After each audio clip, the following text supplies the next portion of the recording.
कारण ही उनको लड़के का होना एक सिक्योर ऑप्शन दिखाई देता है, क्योंकि इस दोगले समाज में केवल चरित्र का ठेकेदार सिर्फ और सिर्फ एक लड़की को समझा जाता है।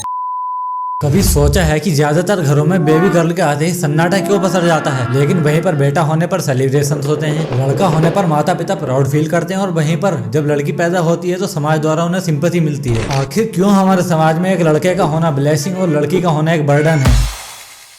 तो आज की वीडियो में बात करूंगा कि कैसे हमारे समाज में सन प्रेफरेंस को बढ़ावा मिलता है और उसके पीछे मोटिव क्या है जो समाज को इतने सालों से कंट्रोल करे हुए है। देखो, इंडिया में लड़के की डिमांड एक पुरानी समस्या है जो समाज के हर लेवल पर देखने को मिलती है। हाँ, रूरल एरियाज में ये ज्यादा एविडेंट है, लेकिन अर्बन फैमिलीज भी इस माइंडसेट से पूरी तरह फ्री नहीं है, जिसके कारण ही आज इंडिया वुमेन फोर्टिसाइड के मामले में नंबर 1 पर है। मतलब इस डाटा के अनुसार 2013 से 2017 के बीच 4,60,000 लड़कियां इंडिया से मिसिंग है। लेकिन अब आते हैं सबसे बड़े सवाल पर कि इन मुद्दों पर सबसे ज्यादा लड़के को ही प्रेफरेंस क्यों दी जाती है। तो देखो, इसका सबसे बड़ा कारण है इकोनॉमिक इनसिक्योरिटी, क्योंकि इस समाज में लड़के को एक लाइफ टाइम इन्वेस्टमेंट के तौर पर देखा जाता है जो माँ बाप के बुढ़ापे के समय उनका सहारा बनेंगे। लेकिन एक सच्चाई ये भी है कि एक रैंकिंग जारी की जाती है जिसमें लगभग 91 कंट्रीज हैं और उसमें भारत की रैंक है 73। और ये रैंकिंग इस बारे में है कि किस देश में सबसे ज्यादा बच्चे अपने माता पिता के बुढ़ापे में ध्यान रखते हैं, तो उसमें भारत की रैंक क्या है 73। और भारत एक ऐसा देश भी है जहाँ पर सन को प्रेफरेंस दी जाती है, चाहे बाद में बुढ़ापे में वो ही धक्का देकर बाहर निकाल दे। और धक्का देकर बाहर निकालते हैं, इसका ही परिणाम है कि भारत में आज तमाम वृद्धाश्रम खुले हुए हैं। तो आप इसी बात से अंदाजा लगा सकते हो कि बुढ़ापे में कितने काम आने वाले हैं। वहीं पर एक लड़की होती है तो उसके साथ दहेज और उसकी शादी का खर्चा जुड़ जाता है, जो लोगों को एक फाइनेंशियल बर्डन के तौर पर देखने को मजबूर कर देता है और लड़की को एक लायबिलिटी के तौर पर कंसीडर किया जाता है, क्योंकि आज भी तमाम फैमिलीज के लिए लड़के का होना मतलब कमाऊ पुत्र होना और लड़की का होना मतलब पराया धन। और ये सोच केवल गाँवों तक ही सीमित नहीं है, क्योंकि लड़की के शादी के खर्च और दहेज के खर्च को देखकर माता पिता डर जाते हैं और उसी डर के कारण लड़की को अनवांटेड या एक बर्डन की तरह देखते हैं, जिससे ये समस्या जनरेशन टू जनरेशन आगे बढ़ रही है। और अगर ऐसे ही चलता रहा तो इंडिया में फीमेल फोर्टिसाइड रेट कभी भी कम नहीं होने वाला। तो प्राचीन समय में लड़के को वरीयता देना कुछ हद तक सही भी था, क्योंकि तब टेक्नोलॉजी वगैरह नहीं थी। और ये बात तो हम जानते ही हैं कि बायोलॉजिकली पुरुष महिला से कहीं ज्यादा बलवान होता है, तो इसलिए सुरक्षा को मद्देनजर रखते हुए कबीलों की सुरक्षा है तो पुरुष का होना बड़ा आवश्यक था, क्योंकि तब तमाम प्रकार की मेहनत कश कामों को पुरुषों द्वारा किया जाता था। क्योंकि जितनी सुरक्षित आज मनुष्य जाती है इतनी पहले कभी नहीं थी। बाकी पहले व्यापार करने के लिए भी इधर उधर भागना होता था, लेकिन आजकल तो टेक्नोलॉजी एडवांसमेंट के कारण ये चीजें हमारे लैपटॉप और स्मार्टफोन के जरिए ही होने लगी हैं। मतलब वर्तमान युग है टेक, एआई, रोबोटिक्स और मशीनरी का। तो ऐसे में यहाँ पर पुरुष बाहुबल की कोई खासी जरूरत पड़ती नहीं है। और जिनको ये लगता हो कि हमारे बाहुबल की वजह से ही सब कुछ होता हो, तो उनको भी रोबोटिक्स कुछ दिनों में रिप्लेस कर देगा। और दूसरा मेजर कारण है हमारे सांस्कृतिक और धार्मिक विश्वास, क्योंकि पितृसत्तात्मक समाज में केवल पुरुष को ही यह अधिकार है कि वो अपने वंश को आगे बढ़ा सकता है, लेकिन लड़की को तो एक टेम्परेरी गेस्ट के रूप में माना जाता है। और हाँ, हिंदुइज्म में तो ये और भी ज्यादा डीप रूटेड है, जहाँ पर अंतिम संस्कार करने का भी अधिकार केवल और केवल लड़के को दिया जाता है। और तीसरा कारण है सोशल प्रेशर और सोशल वैलिडेशन, क्योंकि इंडिया की मोस्टली फैमिलीज में ये माना जाता है कि बिना बेटे के एक परिवार अधूरा है।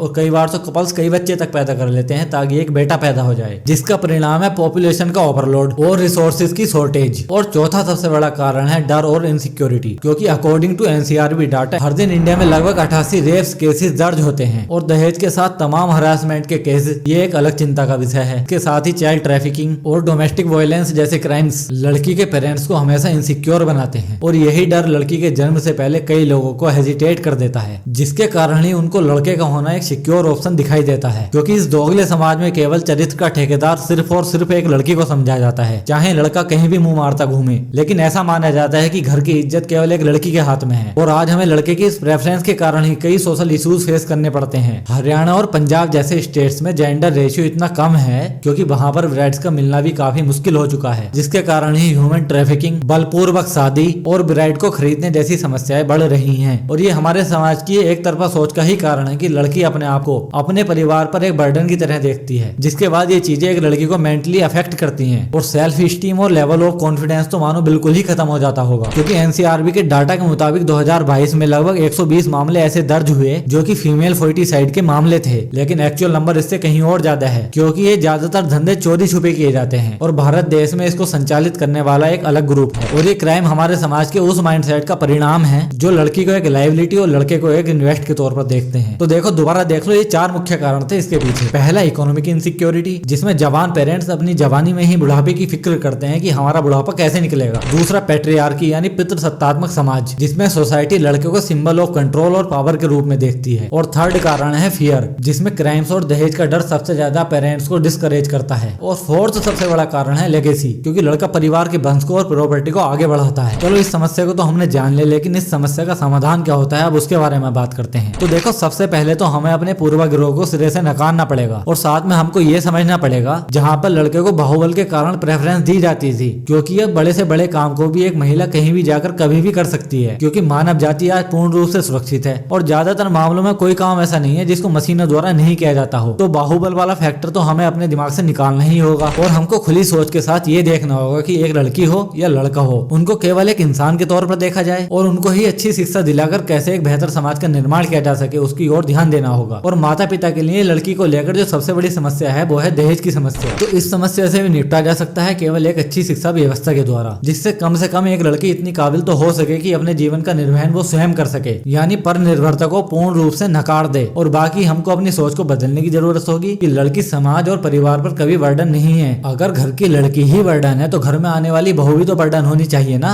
लेकिन ऐसा तो हम करते नहीं। केवल घर में जन्मी बच्ची को ही हम बर्डन मानते हैं, लेकिन आने वाली बहू को हम परिवार का मुख्य हिस्सा मानते हैं। तो आइए सब मिलकर हमारे समाज से इस सोच को बाहर निकाल फेंकते हैं और लोगों को ज्यादा से ज्यादा सचेत करो कि ये कोई समस्या का मुद्दा है ही नहीं। अगर हो सके तो ये वीडियो ज्यादा से ज्यादा लोगों के साथ शेयर कर देना और बाकी मिलते हैं अगली वीडियो में। तब तक के लिए धन्यवाद।